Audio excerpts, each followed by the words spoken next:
दुश्मनी, साजिश, षड्यंत्र, धोखा, गद्दारी, बदला, विश्वासघात, हत्या, हादसा। इब्राहिम रईसी की मौत की मिस्ट्री क्या? आयतुल्लाह सैयद इब्राहिम रईसी खादिमुर रज़ा अलैहिस्सलाम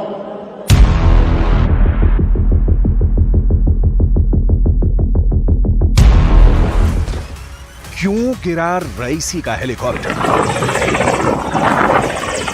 कैसे हुई रईसी की मौत? जलने से, चोट लगने से, या वजह कुछ और रही? रईसी की मौत की गुत्थी सुलझाने में दुनिया के बड़े बड़े एक्सपर्ट जुटे हैं। लिहाजा यह समझना बहुत जरूरी है कि रईसी की मौत सिर्फ हेलीकॉप्टर क्रैश की वजह से हुई या इसके पीछे कोई बड़ी साजिश है।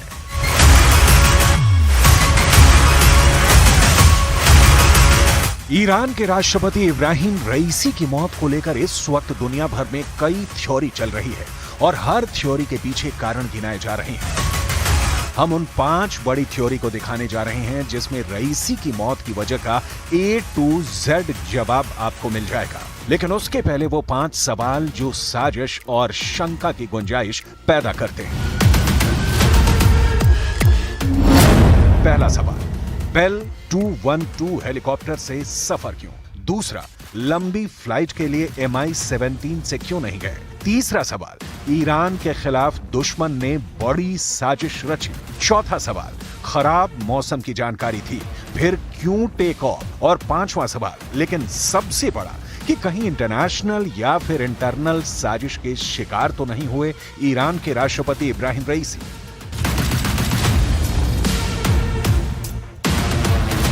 इन सवालों में रत्ती भर भी सच्चाई है तो फिर पूरी दुनिया के सामने नया और एक बहुत बड़ा संकट आने वाला है।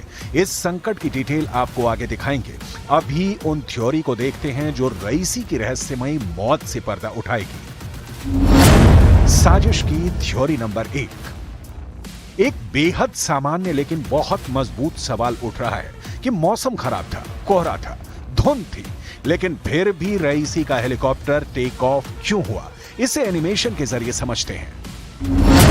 रईसी के काफिले में 1, 2, 3 हेलीकॉप्टर थे। मौसम तीनों के लिए समान था, लेकिन 2 हेलीकॉप्टर सामान्य लैंडिंग करने में सफल रहे और रईसी वाला हेलीकॉप्टर दुर्घटना का शिकार हो गया।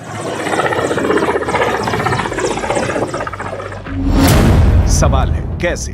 क्या पायलट से कोई गलती हुई या हेलीकॉप्टर में ऐसा कोई डिवाइस फिट किया गया था जिसकी वजह से क्रैश हुआ?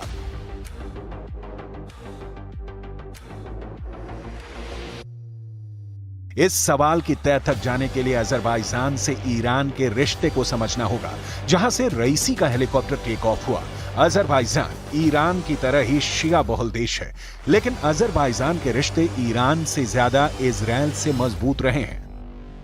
इसके पीछे की वजह है आर्मेनिया से अजरबैजान की दुश्मनी, जिसकी वजह है सीमा विवाद। इस मुद्दे पर इजराइल अजरबैजान का साथ देता रहा है, जबकि ईरान सीमा परिवर्तन का समर्थन नहीं करता। और यही सामने आती है साजिश की थ्योरी नंबर 2। अजरबैजान से रईसी का हेलीकॉप्टर उड़ान भरता है। हेलीकॉप्टर के बारे में कहा जा रहा है कि वो वेल कंडीशन में था, यानी किसी तरह की कोई तकनीकी दिक्कत या परेशानी हेलीकॉप्टर में नहीं थी। तो फिर क्रैश कैसे हो गया? रईसी की मौत का EMP कनेक्शन।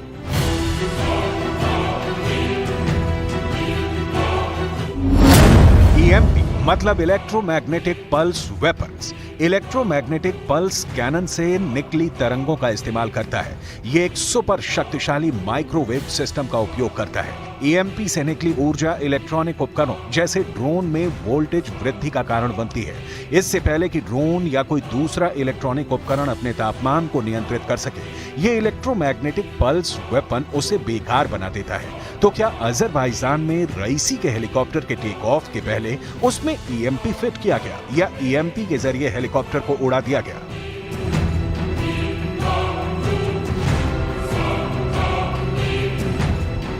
ईरान की बढ़ती ताकत पश्चिम देशों से लेकर अमेरिका और इजरायल तक के लिए परेशानी का कारण रही है। यूक्रेन युद्ध में रूस को ईरान के ड्रोन सप्लाई की वजह, परमाणु शक्ति का संवर्धन वो कारण है जिसकी वजह से नाटो ताकतें बहुत तनाव में रही हैं। लिहाजा ये भी शंका पैदा हो रही है कि कहीं रईसी की मौत का कारण पश्चिमी देशों में रची गई कोई साजिश तो नहीं है। साजिश की थ्योरी नंबर 3। मध्य पूर्व में ईरान बड़ी शक्ति है और इब्राहिम रईसी इस शक्ति का केंद्र थे। एक ऐसा नेता जिसका अमेरिका घनघोर विरोधी रहा है। रईसी पर अमेरिका प्रतिबंध भी लगा चुका था। ईरान अमेरिकी प्रतिबंधों के कारण टेंशन में भी रहता था, क्योंकि मुल्क की तरक्की में ये प्रतिबंध बहुत बड़ी बाधा है। रईसी के नहीं होने पर अमेरिका या पश्चिमी ताकतें मिडिल ईस्ट में खुलकर खेल सकती हैं। 2020 में ईरान के लोगों के लिए हीरो माने जाने वाले जनरल कासिम सुलेमानी की एक अमेरिकी ड्रोन हमले में मौत हो गई थी और यही वजह है कि ये शंका जताई जा रही है कि कहीं रईसी की मौत के पीछे पश्चिमी ताकतें तो नहीं हैं। अमेरिका ने रईसी की मौत की वजह किसी तरह की साजिश होने से शुरुआती तौर पर इनकार किया है, लेकिन फुल प्रूफ इनकार अब भी बाकी है। जाहिर है शक की बड़ी गुंजाइश अब भी शेष है। साजिश की थ्योरी नंबर 4। ये रईसी थे जिन्होंने हमास का खुलकर समर्थन किया। ये रईसी थे जिन्होंने यमन के हूथी विद्रोहियों को समर्थन दिया। ये रईसी थे जिन्होंने लेबनान के हिजबुल्लाह का समर्थन किया और ये तीनों मिलकर इजरायल को जख्म देते रहे हैं। इसीलिए कहा जा रहा है कि रईसी के अंत में कहीं इजरायल का हाथ तो नहीं। यह तथ्य है कि हमास को ईरान से समर्थन मिलना बंद हो जाए तो गाजा से लेकर रफा तक इजरायल कब्जा कर ले, और यही वजह है कि रईसी की मौत का इजरायल से कनेक्शन जोड़ा जा रहा है। इस साजिश को मजबूती देने के लिए कहा जा रहा है कि अजरबैजान में जब रईसी मौजूद थे उसी वक्त इजरायल की खुफिया एजेंसी मोसाद ने उनके हेलीकॉप्टर के साथ छेड़छाड़ की। इजरायल अक्सर अपने दुश्मनों को विदेशी जमीन पर मारने की साजिश रचता है। मोसाद ऐसे ऑपरेशन को अंजाम देती है, लेकिन यहाँ ध्यान देने वाली बात है कि अजरबैजान में मोसाद ही एक्टिव नहीं है, बल्कि ईरान के रिवोल्यूशनरी गार्ड भी बड़ी तादाद में मौजूद हैं। सवाल घूम फिर कर वहीं पहुंच जाता है कि फिर क्या हुआ था रईसी के हेलीकॉप्टर के साथ? कैसे क्रैश हो गया हेलीकॉप्टर जिसमें रईसी की मौत हुई? साजिश की थ्योरी नंबर 5। एक शंका यह भी जताई जा रही है कि रईसी की मौत की वजह इंटरनेशनल नहीं, इंटरनल षड्यंत्र हो सकता है। और अभी भी जानकारी मिली कि ईरान ने इस हेलीकॉप्टर क्रैश की जांच शुरू कर दी। दरअसल साइट्स पर पहुंचे ब्रिगेडियर अली अब्दुल्लाही ईरान के हाई रैंकिंग अधिकारी सच का पता लगाएंगे। मेजर जनरल बघेरी को बड़ी साजिश का शक है। राष्ट्रपति का हेलीकॉप्टर आखिर कैसे क्रैश कर गया और क्या गड़बड़ी थी, इसकी अब जांच की जा रही है। और इस दुर्घटना के बाद ईरान ने 5 दिन का शोक रखा है, लेकिन इस बीच ईरान और इजराइल के कैंप फिर से एक्टिव हो गए हैं।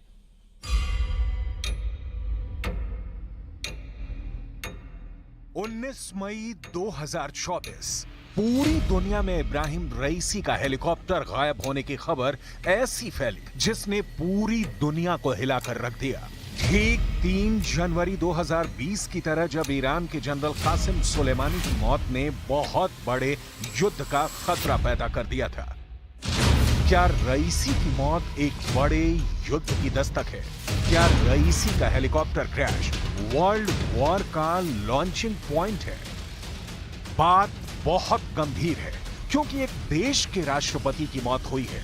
रईसी की मौत ईरान के अंदर हुए हेलीकॉप्टर हादसे में हुई और सुलेमानी की मौत बगदाद में अमेरिका के ड्रोन हमले में हुई। 4 साल के अंदर ईरान को ये 2 बहुत बड़े हाई प्रोफाइल सदमे लगे हैं, जिससे ना ईरान के दोस्त अलग रह सकते हैं और ना ही ईरान के दुश्मन। क्या ये वाकई ईरान में सुलेमानी पार्ट 2 है? एक तरफ ईरान की मिलिट्री लीडरशिप पर हमला हुआ और अब ईरान की पॉलिटिकल लीडरशिप का अंत हो गया। जिस हेलीकॉप्टर में इब्राहिम रईसी सवार थे, उसमें उनके विदेश मंत्री हुसैन आमिर अब्दुल्लाहियां भी थे, यानी प्रेसिडेंट भी खत्म और विदेश मंत्री की भी मौत।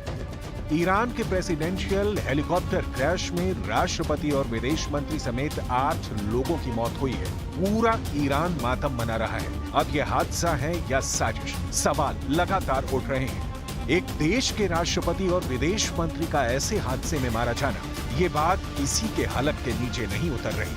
जब गाजा में 8 महीने से जारी इजराइल की बमबारी में 35,000 से ज्यादा लोगों की मौत हो चुकी है और उत्तरी बॉर्डर पर लेबनान की तरफ से हिजबुल्लाह इजराइल पर हमला कर रहा है, तब ईरान की लीडरशिप का सीधा मुकाबला इजराइल और अमेरिका से भी हो रहा है। दोनों कैंप एक दूसरे को एक आंख नहीं पसंद करते। एक तरफ बाइडन, नेतन्याहू और उनके नाटो के दोस्त, तो दूसरी तरफ हमास चीफ इस्माइल हानिया के साथ हिजबुल्लाह और ईरान की लीडरशिप खड़ी हुई है। इनके साथ रूस भी है और चीन भी खड़ा है। 13 अप्रैल की रात को ईरान ने इजराइल पर मिसाइलों और ड्रोन की बारिश करके साबित कर दिया था कि पूरे पश्चिम एशिया में वो अकेला देश है जो इजराइल से सीधी टक्कर लेने को तैयार है। 300 ड्रोन और मिसाइल जब इजराइल की तरफ बढ़ रहे थे, तब पूरी दुनिया में ईरान की लीडरशिप की बात हो रही थी। बेशक इजराइल ने ईरान की तरफ से हुए 95% से ज्यादा मिसाइलों, ड्रोन हमलों को नाकाम कर दिया, लेकिन रईसी और खामनेई पर पूरी दुनिया का फौरन फोकस हुआ। इस हमले के बाद रईसी ने साफ कहा था कि इजराइल पर अगला हमला बताकर नहीं किया जाएगा और इससे भी 10 गुना तेज और बड़ा अटैक किया जाएगा। तब भी दुनिया 2 खेमों में बंट गई। ईरान और इजराइल कैंप आमने सामने आ गया, लेकिन अब इनमें से 2 लोग, यानी ईरान के राष्ट्रपति इब्राहिम रईसी और विदेश मंत्री हुसैन आमिर अब्दुल्लाहियां की मौत हो चुकी है। सवाल है कि क्या यह हेलीकॉप्टर हादसा एक बड़े युद्ध की शुरुआत बन सकता है? क्या यह हेलीकॉप्टर क्रैश वर्ल्ड वॉर की वजह बन सकता है? ईरान के राष्ट्रपति और विदेश मंत्री उस हेलीकॉप्टर में सवार थे जो ऐसे दौर के लिए चुना गया जिस पर पूरी दुनिया, खासकर ईरान के दुश्मनों की नजर ज्यादा थी।